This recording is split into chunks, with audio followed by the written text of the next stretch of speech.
Hello, loves. Whew.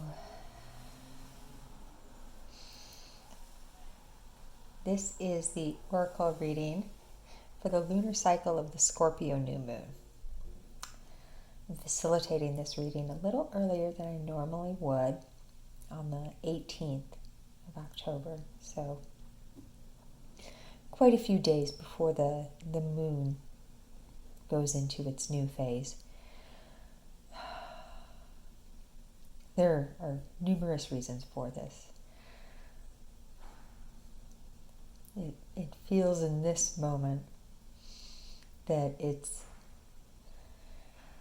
partly about allowing the energies of the Arcturus gateway to move through these transmissions, because it's like that door has opened and it's helping pull us through the wormhole. Pull us through the wormhole of eclipse season. We have so much happening over the next few days, with the Venus star point coming in and with Saturn stationing direct, and then into that eclipse we have the Mars retrograde coming in the days after the eclipse. Before we dive too much further in, these energies are so powerful. I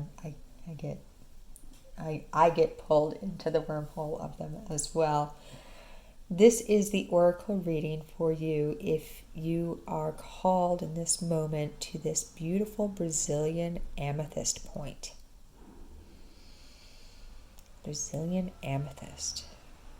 Deep purple.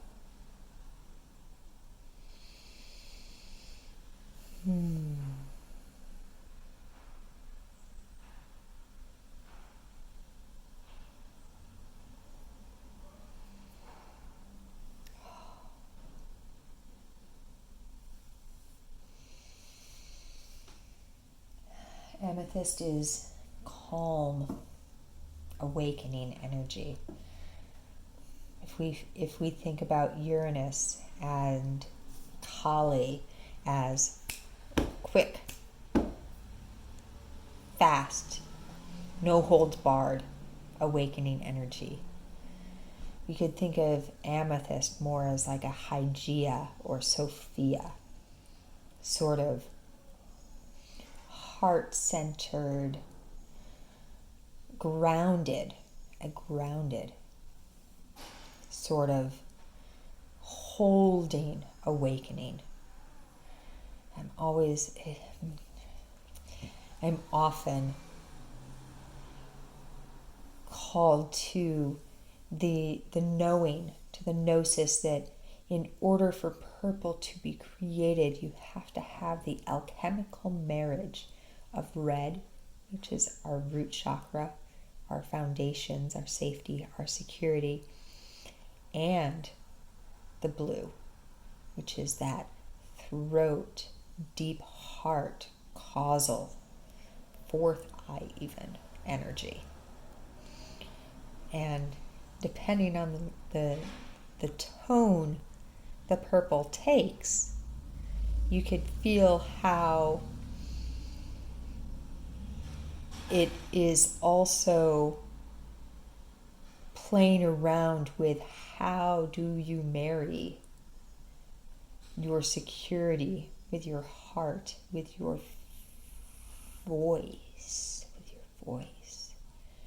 Can you speak from a grounded, centered place? Not from wounded security needs, but from a stable foundation. That feels like speaking from deep within your heart also. And through that, your ability to see, your clair senses are expanded.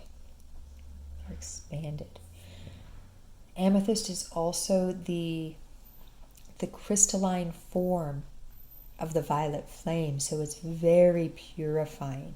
It helps to remove stagnant energy. Remove stagnant energy. Okay. For this lunar cycle, the Isis Oracle has come in.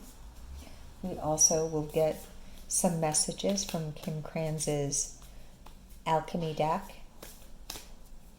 And the tarot deck that came in is the Cosmic Slumbers Tarot. You may remember that one has 2 extra cards. If you've been experiencing these transmissions for a little while and have experienced one where that deck has come in. Oop, oh goodness gracious.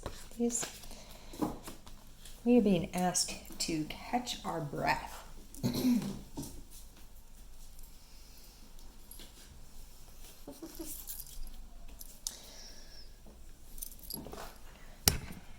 I almost said as this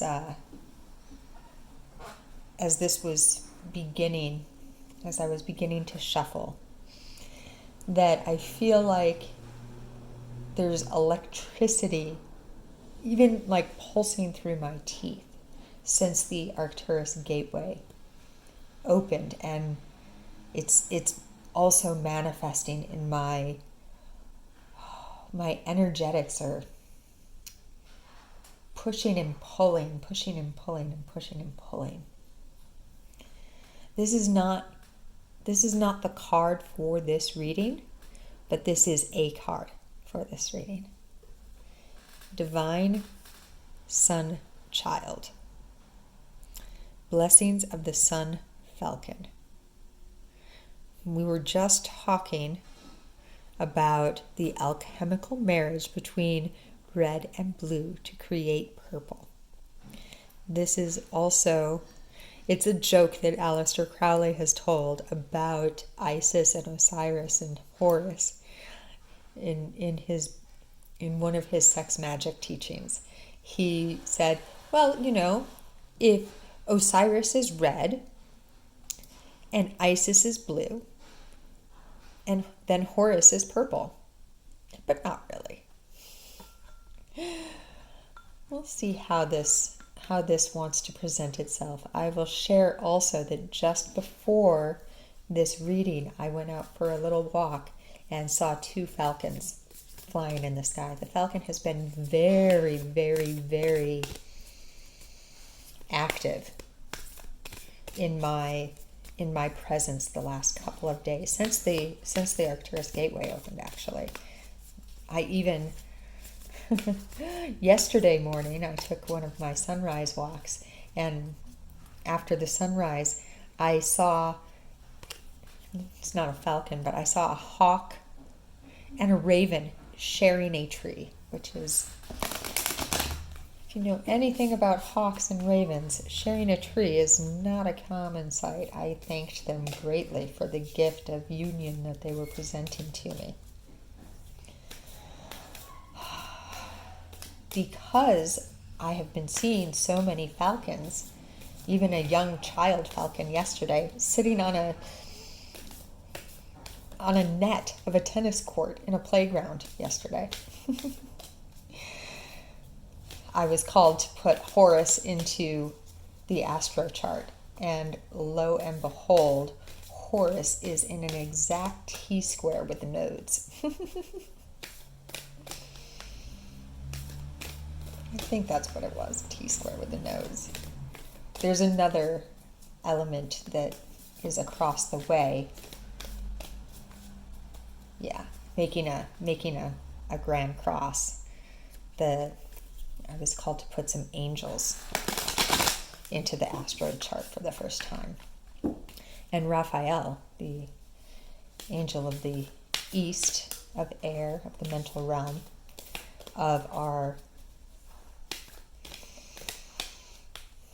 kind of color green, of healing, Raphael, is exactly across the wheel from Horus.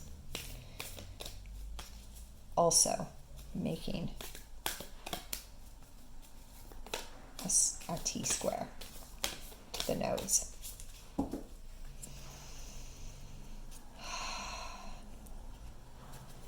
It's interesting, isn't it, that Horus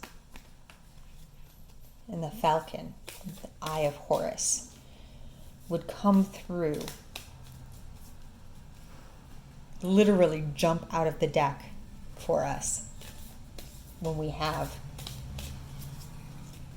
just spoken of alchemical marriage. There's a sense that we are being gifted a opportunity to remember our wholeness, to remember that it's not about leaving behind that which you experienced, that South Node. Oh yes, I'm remembering now. Raphael is actually in a trine to the South Node in a sextile. Trine to the South Node in a sextile to the North Node.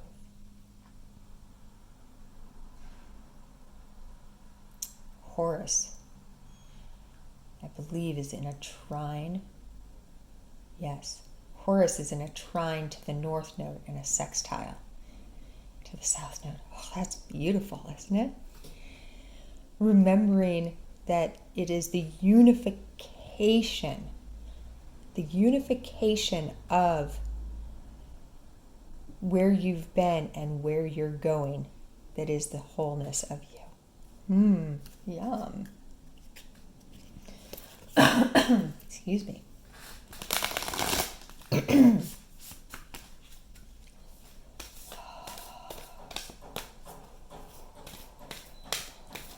We're almost ready for the actual card. Oh, look at that. We get the Divine Sisterhood also. Okay, so we are being blessed by the Sun Falcon, the Divine Sun Child, and the Divine Sisterhood. Community of spiritual sisters and brothers of light. Community of the spiritual sisters and brothers of the light. This feels like a remembering that when you are your true authentic self and you allow yourself to come into your unified self, your community will come through to hold you and support you. Because sometimes this unification, this marriage can be tricky. As we're bringing through the gifts from the past, from where we've been, there's a lot of rubble a lot of times on top of that needs to be cleared away. And it feels like this community of light, this community of spirit is telling you that they are here to help you rise up those gifts, to lift those boulders away, to help you clear the debris and the density so that the light can emerge from within.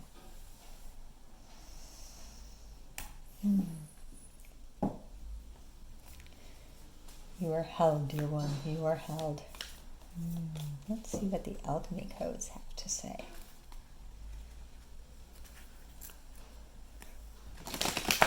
I just had a funny laugh because there is a card in here called Alchemical Marriage. It would be pretty funny if that one came through.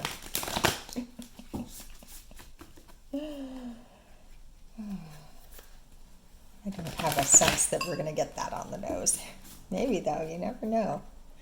Spirit does have a sense of humor. The universe definitely has a sense of humor.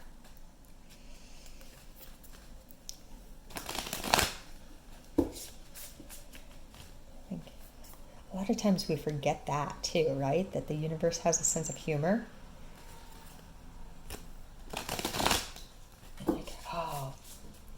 What is this cosmic joke? I often talk about, feel the mysteries, the journey of existence as a riddle. Since I was a kid, it's felt like a riddle. Not like a joke with a funny punchline, but more like this amazing, complex sort of puzzle game. That's what a riddle is, right? It's a verbal puzzle game. And part of what we're doing in our incarnation is picking up all the subtle clues. Like if it was a video game, we could call it Easter eggs. You know, in video games and computer games, they even in movies and books, they call them Easter eggs. They're like little hidden codes and clues and funny things. If you allow your senses to be alive enough to pick up the subtle little pieces that you see in your day-to-day walking arounds, it all hits you in different ways. It hits you in different ways to help you start to unravel the little riddle that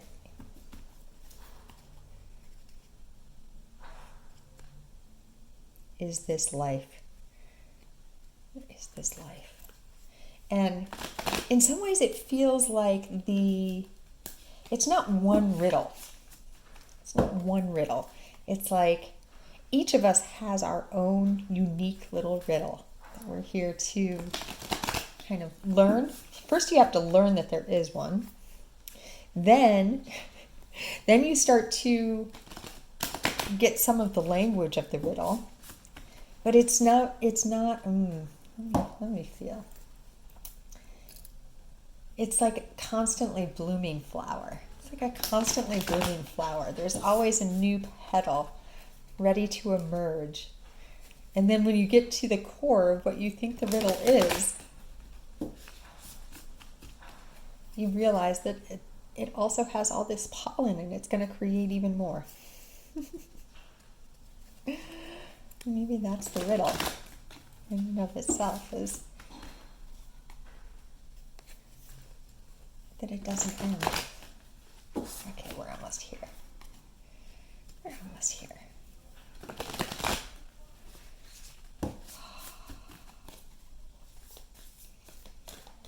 it is. Let's see what we've got. Oh, antimony.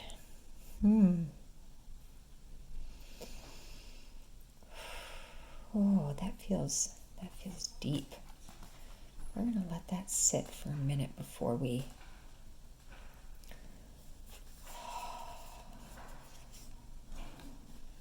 And gold. Almost feels like that should be here, but it's funny, right? There's also...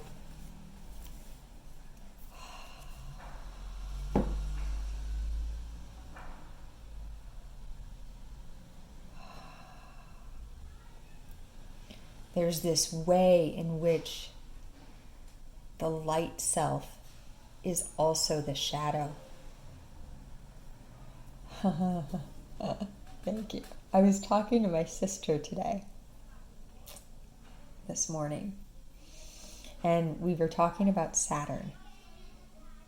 And she was telling me about how her and her daughters, my nieces, had gone, I think they went to Flagstaff, and they looked through a telescope and they saw Saturn. And she was like, but it was so far away, it just looked like a big bright white light. You couldn't see any of the details or the colors. That's what this card feels like. That's what this card feels like to me.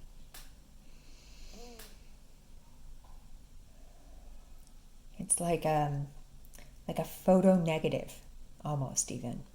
A photo negative. An ability to look through the prism of light and see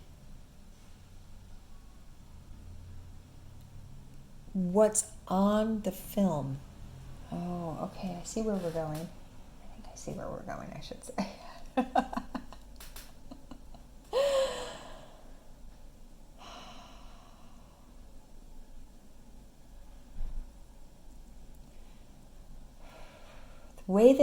The way that it's being given to me right now is that often we think of our shadow self as something deep within us and the light as something outside. And that we need to bring in, to call in our light. But what if the shadow is the stuff that's on the outside and the light is starting to break it apart and open it up? It could also be both.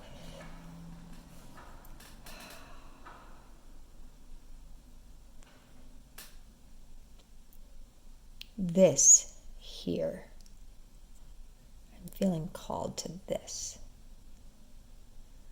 I'm feeling called to point us to this diamond of blue and green and purple light.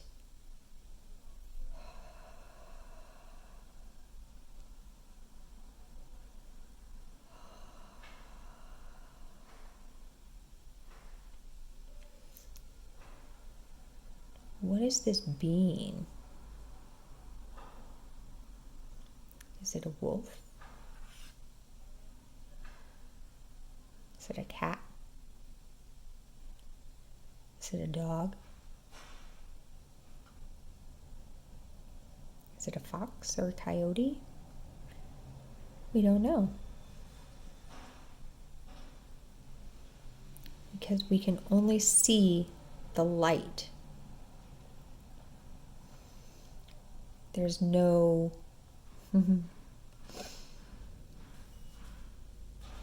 there's no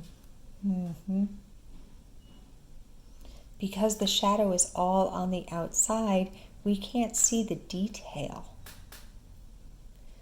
This light, all of the shades of light, all of the different frequencies are what make up the whole.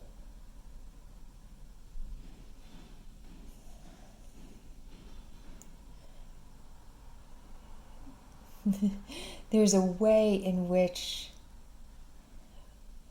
it feels like we're being shown that if we only have light, we start to lose the there's a word and it's right there.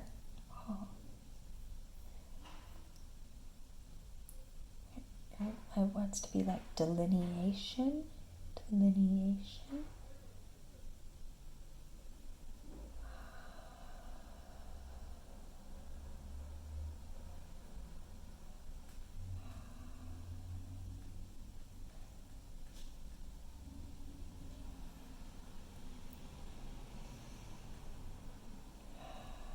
The individualization.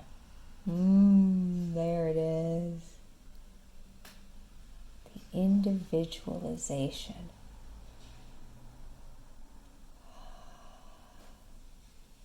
This is a reminder that it is about allowing the wholeness of your being,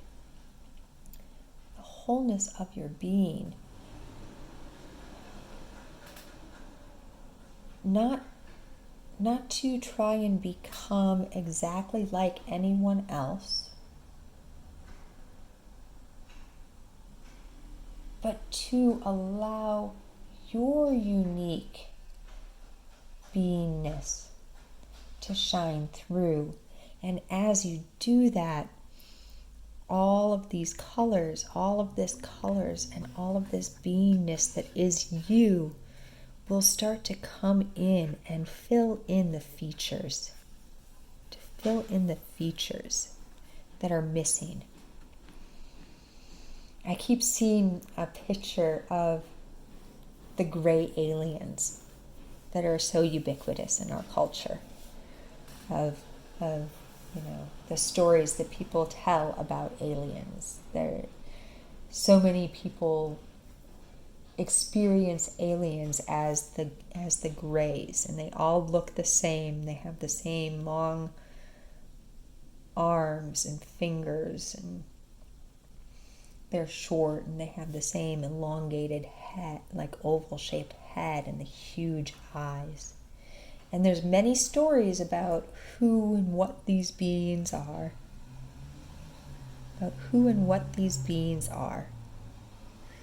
They're our future selves. They're aliens from this planet or this star or that star. What if the reason that they seem featureless, like they have no nose and barely a mouth, is because what we're seeing is a light fraction of them, like a photo negative of them. These beings are coming in, and maybe they are yourself.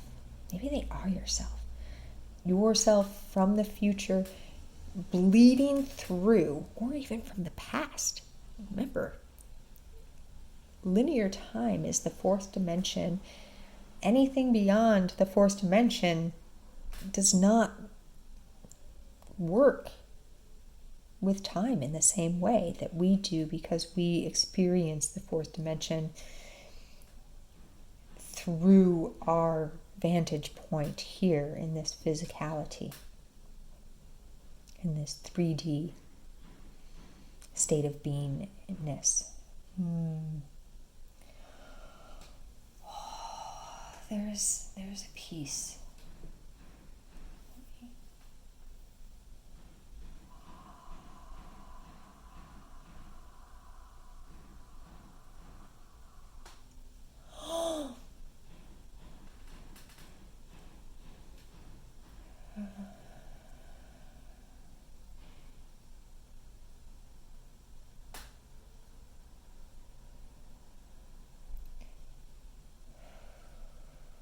Have you ever tried to take a picture of the sun?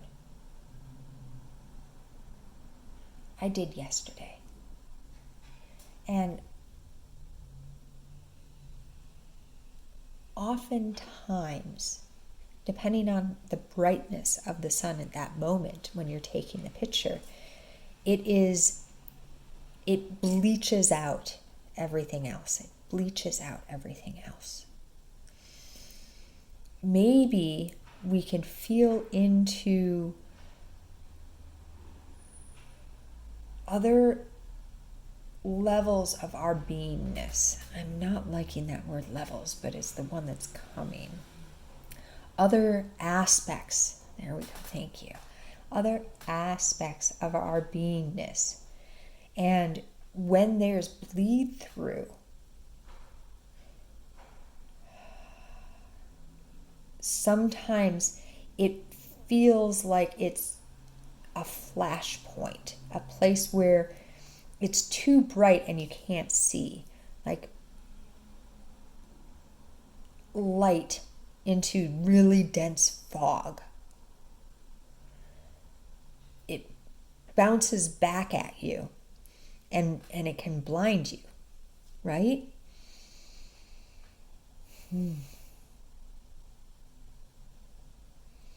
But if you allow if you allow your eyes to adjust,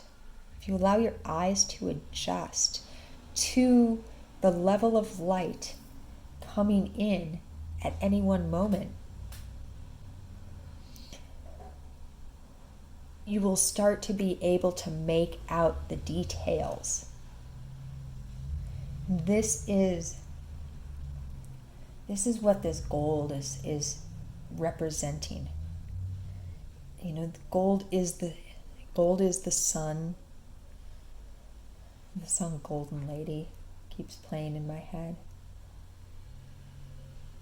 I'd like to go there.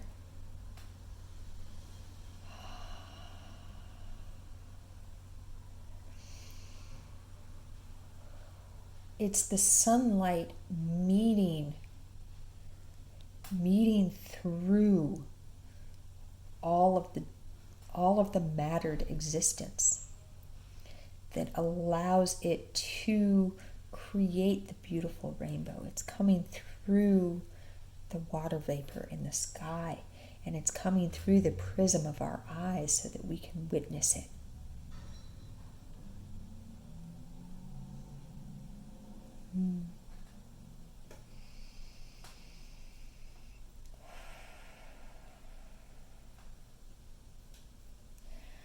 Feels like there's a really strong ask here in this particular reading, in this transmission, to allow yourself to see things in a different way, but also to remember that you might not be seeing the whole picture, and you're probably not. It's like that riddle that we were talking about. You know, we keep opening the new clue, the new Easter egg. We see it. Oh, look at that piece of sacred geometry on that door. Haha, I feel that. But allowing for the fact that you probably can't see it yet. You're seeing a reflection of it, a refraction of the true nature of something. This is often the way that what we see as stars feels to me. You know, we can, in our physical beingness, we can look at a planet and we can look at a star and we can say that is there. It's a physical thing and I can see it. But and then we get all hung up on, you know, nothing can travel faster than the speed of light. But that's because we are in a dimension that's being blanketed by the fourth dimension of time. If we were able to move up or through, might be a better way to say it, if we were able to move through and look at time from the fifth dimension, imagine, like, can you even imagine what that might look like?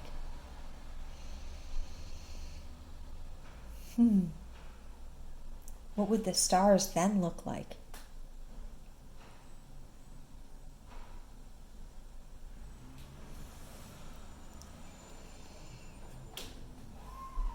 There's something about the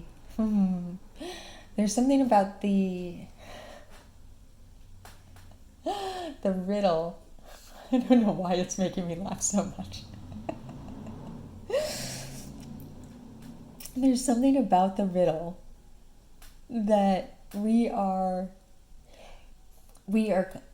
constantly trying to anthropomorphize everything. So we see the gray aliens and we see the stars and we see, you know, what Andromedan beings look like, and what, you know, the reptilians, and like all of these beings that we draw pictures and say, this is what somebody who's from Sirius looks like. But it's a game. It's like, oh, well, this is going to help this person remember something about themselves, so I will appear, this other light will appear in the form of an angel, or in the form of a ghost, the form of your grandmother who passed, to tell you something about yourself.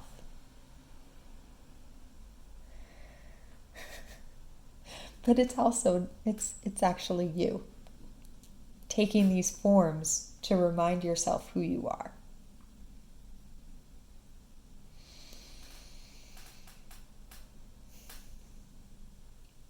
To remind yourself that from your current place,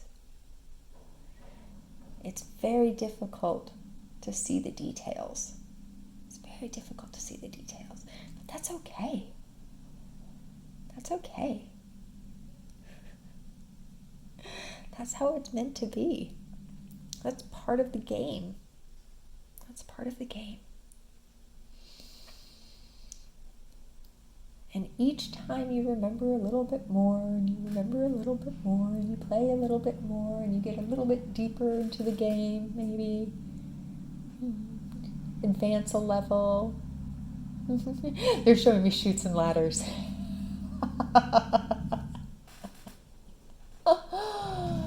I think the Arcturians are in this reading right now.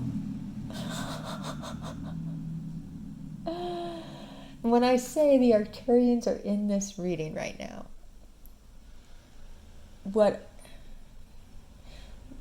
is meant by that is that the energy represented within the stellar dimension of Arcturus, of the star that we call Arcturus, the energy, the frequency of that light has come through to giggle with us. You know, sometimes giggly can be the Pleiades. This one feels like Arcturus. They're also very they like to laugh. They're very joyful.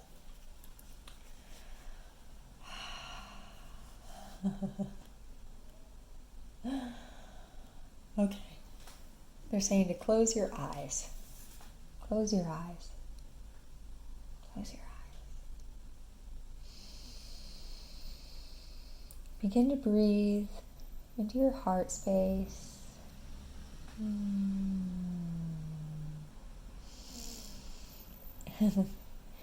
Either physically or energetically or both, raise your hands up into like a chalice form around your head. You may even want to tip your head up just a little bit. Allow yourself to open up like a flower opening to the sun.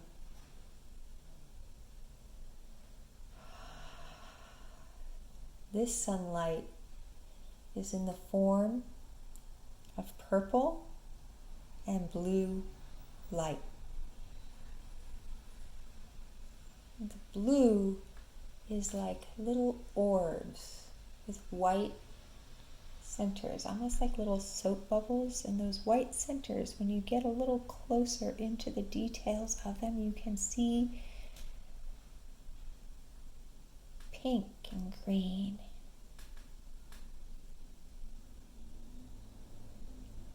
Pink and green.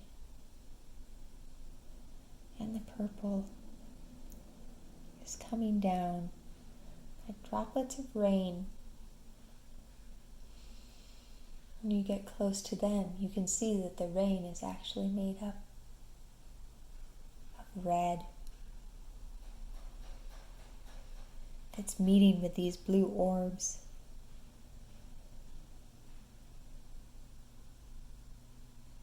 And the light is reflecting and reflecting and refracting and prisming and is creating these purple appearing raindrops. And these blue orbs and these red, purple raindrops are falling on your head now.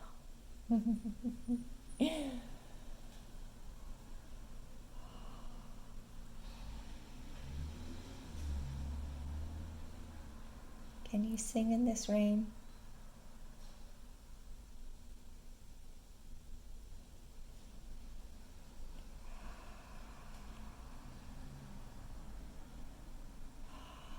Allow this moisture, this water, this rain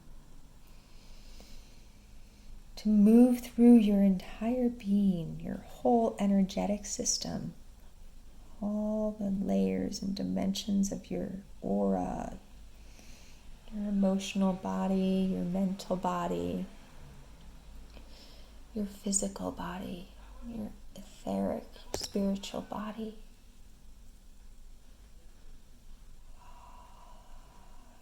Creating a lubrication.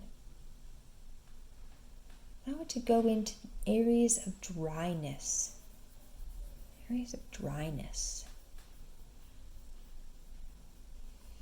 And to moisten them.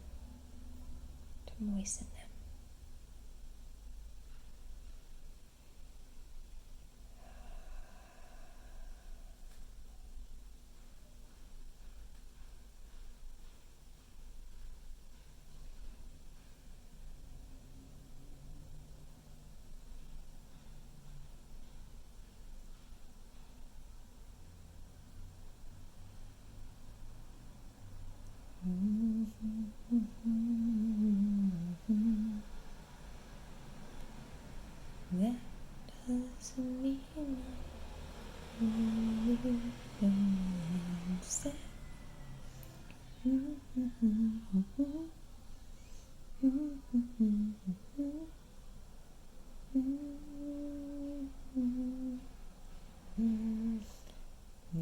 because I'm free. Nothing's worrying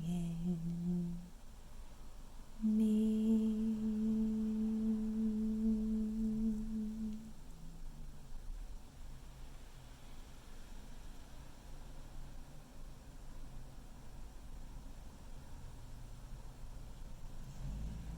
And this rain starts to calm, starts to slow to a gentle sprinkle.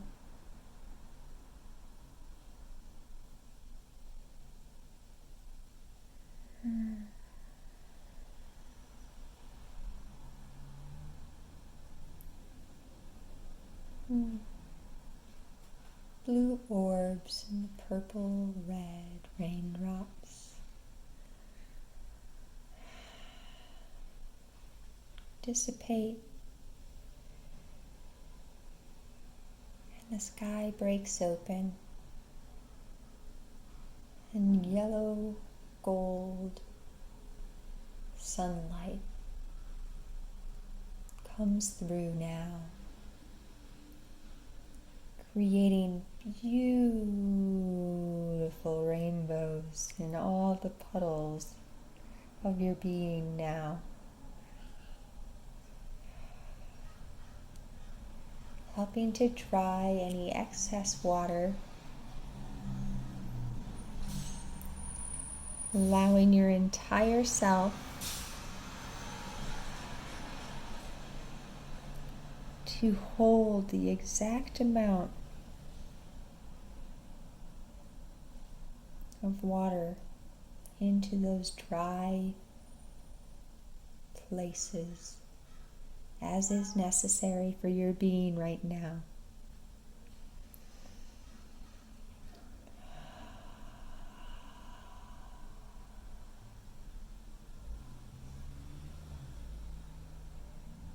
You can start to put your arms down if you've lifted them.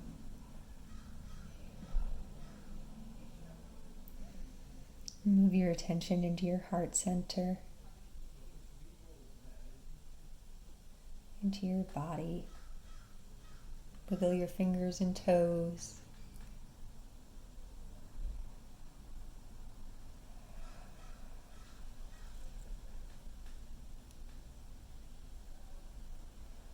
Blink your eyes open. Come back to the screen now.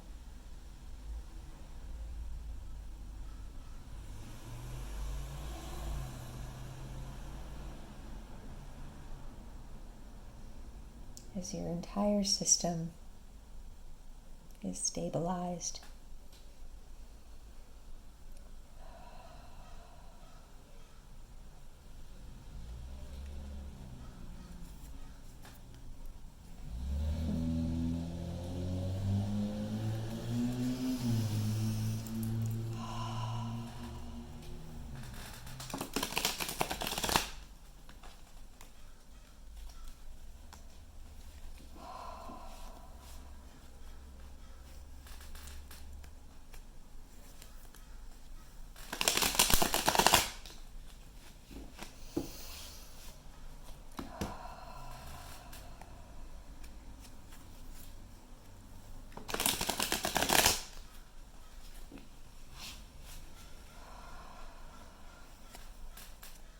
Feeling like there's 2 tarot cards coming through for us in this reading. Remember again, this deck has two cards that are not part of the traditional tarot deck. Let's see if either morning or night comes in.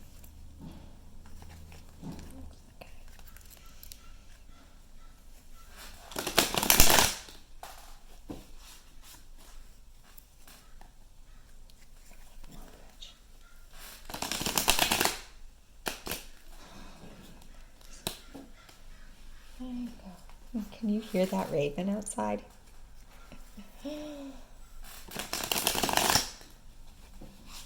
It started cawing as our meditation was finishing.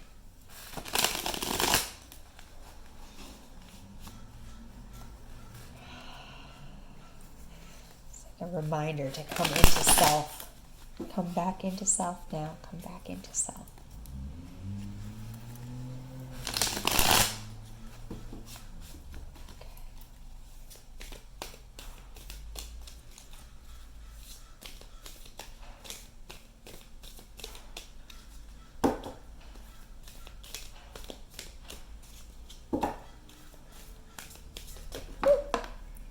There we go. It's jumpy today.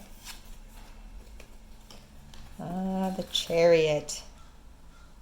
Chariot. Going on a journey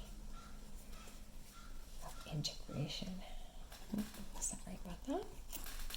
And the Two of Cups. What did I say about a journey of integration?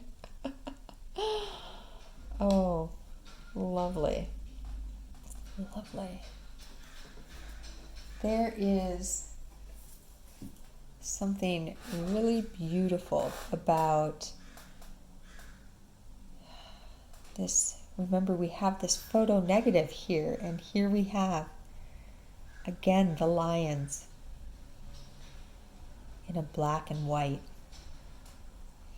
It's remembering that it takes both the light and the dark to make the whole, to create the color, to create the full spectrum.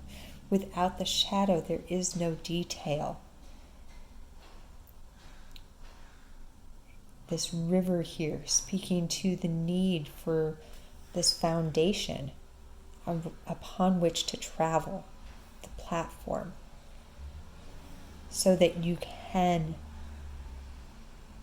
bring this emotional beingness into a full reflection, to unify yourself with yourself, to bring both aspects of your beingness into alignment, into one. And that is Horus. That is Horus. It's amazing, isn't it, how we started here with the falcon, with the sun child, with that Horus energy. And we started even before Horus came in, with the alchemical marriage of red and blue to create the amethyst. It's that foundation is necessary. It's fire and water as well. We could feel into that. This melding.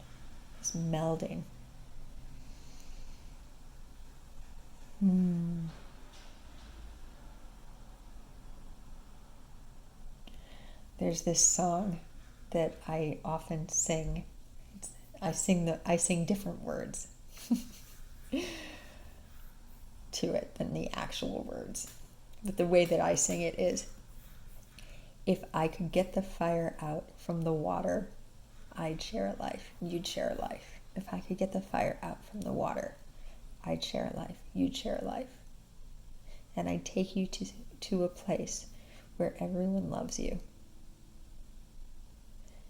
And everyone cared, and we all give a damn about your light. That's what this feels like. It's not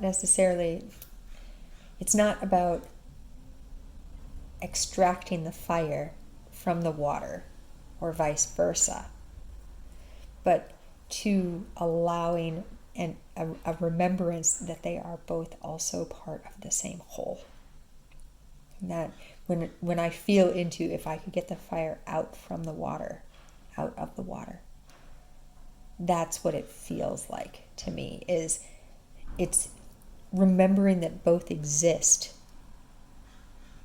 and then through that remembering that both exist together, you're able to remarry them again. You're able to remarry them again. And then you can share a life. You can share a life.